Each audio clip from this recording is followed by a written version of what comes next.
one pick possibly next year. The brother can play. Shedeur will get the opportunity as he continues to progress and earn the trust of the coaching staff. And if he does that, look, Mike T's right.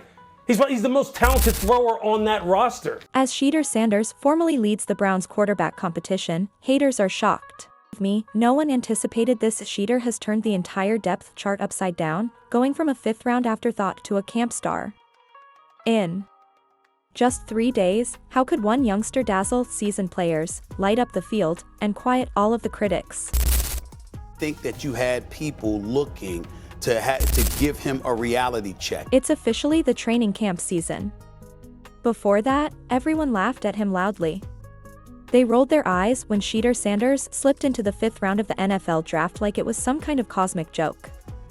Just Deion's kid, they whispered. But he flipped the script like no one ever did. Camp that, oh my God, the Browns have a 4-person quarterback battle. We haven't had a true quarterback battle in a while. And that overtakes everything else in terms of a training camp excitement meter. Like, that is the number one thing you're looking forward to. Yes, I'm talking about his entrance into training camp. He didn't stroll in with shades on acting like a celebrity. He showed up like a quarterback on a mission. First one out in full pads. Before camp even officially started, he was already at a local high school. Helmet on, drills going, sweat flying, alone, no audience, no media circus, just that hunger. Who does that before a single rep at rookie camp? Better question, who else even wants it like that? Completion percentage is the best in the FBS. More than 71% for his career. He completed 74% of his passes last year, despite being sacked about 42 times. 90 plus times over the 2 years that he was at Colorado. When the real practices began, it wasn't just the attitude that stood out. The stats did all the screaming.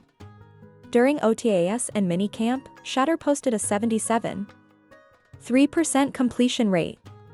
Better than Flacco, better than Pickett, and better than Gabriel. 41. Completions on 53 attempts, 9 touchdowns, and 1 pick. That's not fluke material. That's clinic-level precision. He's not just surviving the speed of the NFL. He's setting the pace. So, how long can the Browns keep pretending he's not there? Best option? I would say 213. No, I would say like 50, 45 to 50. Oh, you went too far. I thought 4 or 5 a year. He had 188 strikeouts. And keep this in mind, he did it with second and third string reps, while others were working with the starters. Shedeur was carving defenses up with backups. Yet, every ball had touch, every decision had timing, and every throw made the coach's take. A second look. One scout set off the record, he's not just ahead of schedule, he's making his own timeline. So, if he's doing this with limited reps, what happens when you give him the keys?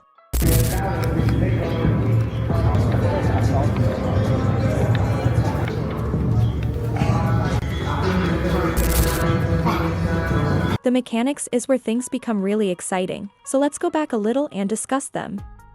Shedeur spent the summer honing his arm whip. It may seem ostentatious, but it's true. His velocity has increased as a result. Now the balls are flying. More bite, tighter windows, and clean spirals. He's not dodging those congested NFL passing lanes. He is assaulting them. And that whip has control in addition to speed. Similar to a GPS-equipped fastball. What justification is there for keeping him on the bench if the arm is real and his accuracy is getting better?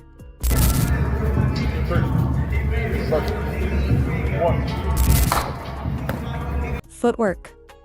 Compared to what we've seen in Colorado, it is light years ahead. No more frantic improvisations or bailouts. Shedeur is now lethal with timing throws, polished in play action, and fluid under center.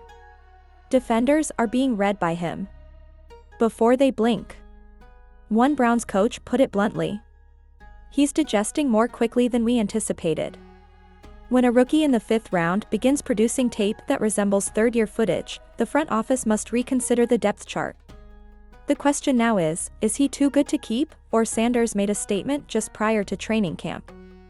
Speaking about presence, the ball isn't the only thing involved. A fan attempted to make fun of Joe Flacco in front of Shedeur at a recent Browns game. the majority of novices would have either remained silent or laughed. Not this one. He was interrupted in the middle by Shedeur. Calm as ever, he stated, "My man's backup isn't Joe Flacco." That went viral because it was genuine, not because it was ostentatious. Leadership is that. Excuses, putting in the work. And I gotta agree with him 110%. Those little moments were stacking. Browns veterans are watching. Coaches are watching. Fans are watching. And more importantly, they're believing, because when a rookie has the stats, the skills, the heart, and the humility, that's the kind of guy who doesn't just wear the jersey, he becomes the face of the franchise. So, here's the bold question. Are we witnessing the future of Cleveland football right now? Subscribe to the channel because training camp has just kicked off, and trust me, you won't want to miss a single moment of the madness ahead. It's wonderful. It's about time that, these kids look like they're having a great time down here. Because usually it's not just nice. Let's rewind a little. While other rookies were off chasing attention, red carpets and award shows, Shedeur was doing something else. Grinding in Cleveland. Not for likes, not for headlines, for the city, for the team. While Caleb Williams and others flexed at the SB, Shedeur was organizing a full-blown community event for families displaced by a deadly apartment fire. 5 days. That's how long it took him to pull off what felt like a citywide movement. Free food, live music, smiles everywhere. You can't fake that kind of care. And if this is what he does off the field, can you even imagine what he's doing in the locker room? Inspired, I was out of town, so I was like, nah, the first thing I do when I get back.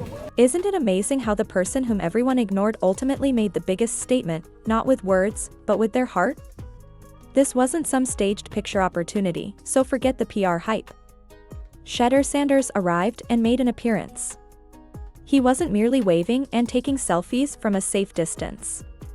Like old friends, he was down in the dirt blowing bubbles with toddlers, carrying barbecue plates for grandmothers, and throwing bean bags with dads who weren't working.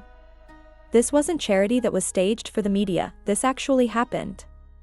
Then he said the sentence that made everyone pause. Sending money is simple. Being present is a sign of leadership. What if more athletes took such a stand?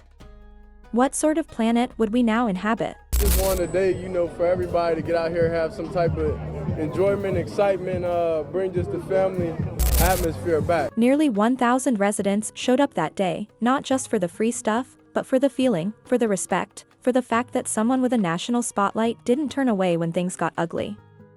And now the community can't stop talking. Local pastors called it a miracle, mothers called him family.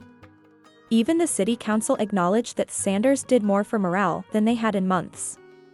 Not bad for a kid who supposedly wasn't ready for the league. Ready for the league? He might be more ready than the league is for him. I just think that when it comes to him, it's not just about football, and the draft situation proved. And here's the wildest twist. Artificial intelligence, yes, AI, ran a full NFL projection on Shedeur Sanders. The results: Super Bowl champion, league MVP, 7-time Pro Bowler, over 62,000 passing yards, 144 wins, Hall of Fame trajectory. That's not fantasy. That's an algorithm analyzing every possible outcome. So, when the bots believe more than the scouts, maybe it's time we all pay attention. Wait for as long as they can get away with it before they make him that guy. And it may be week 3. Even the Browns fans, notoriously hard to impress, are giving it up. One screamed, "You're saving Cleveland at practice." Another said, "We love you, Shedeur." This isn't just preseason buzz, it's momentum. And if you've ever followed this team, you know momentum like this doesn't come easy. So maybe the city already knows something the league hasn't figured out yet. Man, just unbelievable. He gets the playbook. He knows it. He picked it up so fast. Now, let's be honest, Brio. The real competition isn't Flacco. It's Dillon Gabriel. And honestly, that's over. From last season until the draft, no serious football mind ever claimed Gabriel was better than Shedeur. Not once. Gabriel's got a cannon. Sure, but Shedeur's got timing, placement, anticipation, and control. And when you put them on tape side by side, it's clear it's not even close. So when the coaches start cutting names, who do you think gets the nod? And on top of that, he got more reps than anybody in the world because This is the truth. 4 quarterbacks will not be retained by the Browns. Someone is being slashed. Additionally, Gabriel is the odd man out until Sanders suddenly loses the ability to throw a football. It's cruel. Although it's business, it's also clear that Shedeur's leadership is too genuine, his rise is too rapid, and his tape is too clean. So, how can you defend choosing someone else over him? This leads us to the greatest surprise of camp for the Browns. In reality, Shedeur is pressuring the team.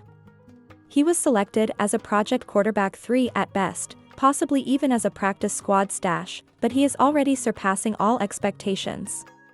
The youngster is prepared if Flacco slows down or Watson falters.